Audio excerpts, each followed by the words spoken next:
어때요? 어렵죠? 예, 요거 한 번에 이해가 잘 안 되실 겁니다. 그래서 좀 시간을 가지고 느긋하게 이거를 이해하겠다라고 생각하시고 따라하시면 이해 못할 건 없어요. 예, 저 같은 사람도 이해하니까 여러분도 하실 수 있어요. 자, 그럼 제가 조금만 예제를 좀 바꿔서 자, 여기에 있는 저 O라고 하는 객체에다가 울트라 프로프 하고서 좀 구분을 해야 되니까 1이라고 해볼게요. 그리고 이 코드를 실행을 시키면 자, 여기에 있는 울트라 프로프라고 하는 이 값은 1이 됩니다. 자, 왜냐하면 자바스크립트가 기본적으로 동작할 때 이 객체, O라고 하는 객체 점 울트라 프로프를 하게 되면 O라고 하는 객체가 울트라 프로프라는 값을 가지고 있는지를 확인합니다. 자, 그런데 우리는 이미 이 객체에서 이 값을 지정을 했기 때문에 얘가 이렇게 출력이 되는 거죠. 자, 그런데 만약에 이 값이 존재하지 않고 우리가 이렇게 해서 울트라 프로프 하고서 2라고 이렇게 했다면 얘의 결과는 2가 됩니다. 자, 그것은 왜 그럴까요? O라는 객체에서 일단은 울트라 프로프라고 하는 프로퍼티가 있는지로 확인해요. 그런데 우리는 정의한 바가 없죠. 그렇기 때문에 이 객체에 직접적으로 울트라 프로프라고 하는 값은 없다라는 것을 자바스크립트는 알고 거기서 끝내는 것이 아니고 이 O라고 하는 객체의 생성자를 알아냅니다. 생성자를 알아낼 수 있는 방법은 따로 있어요. 자, 그래서 그 객체의 생성자가 서브라는 것을 알아내면 이 서브라고 하는 생성자의 프로토타입 객체를 뒤져서 그 객체의 프로퍼티 중에 울트라 프로프라는 값이 있는지를 확인해서 있다면 그 값을 여기에 돌려주기 때문에 바로 2라고 하는 값이 여기에 들어올 수가 있는 겁니다. 그런데 만약에 이 값도 우리가 지웠어요.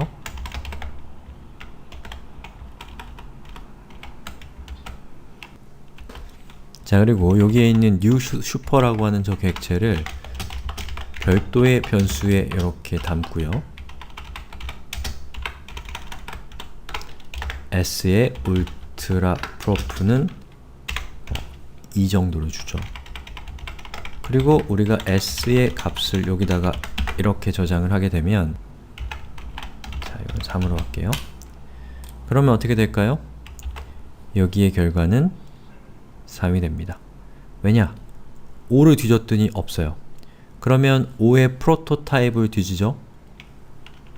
그런데 5의 프로토타입에 저장되어 있는 객체인 new 슈퍼가 만들어 놓은 객체의 울트라 프로프라는 값이 3이기 때문에 바로 이 3이라는 값을 여기에다가 돌려주게 되는 것이죠.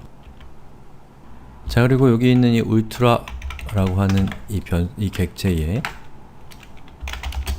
변수는 t로 하고요. 그리고 t의 울트라 프로프는 4 라고 하고 t를 이렇게 주게 되면 이것의 결과는 4가 됩니다. 자, 그 이유는 바로 이 슈퍼의 프로토타입에 저장되어 있는 객체의 울트라 프로프의 값이 4이기 때문에 그렇게 전달이 되는 거죠.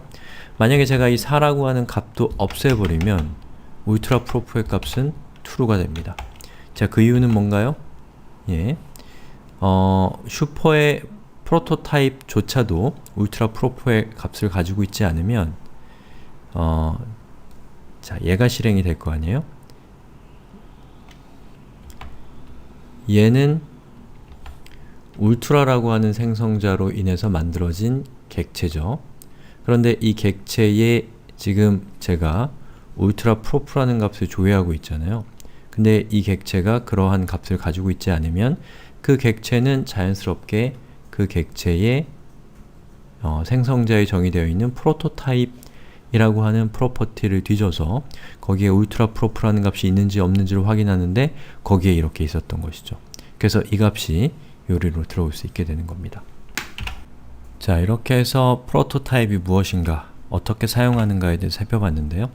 여기서 한 가지 여러분들이 조심하셔야 될 것이 자, 어떠한 객체, 슈퍼를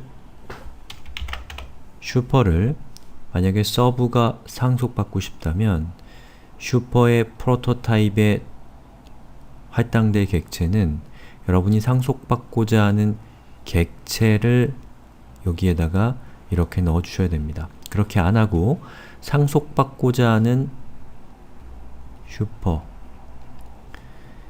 생성자의 프로토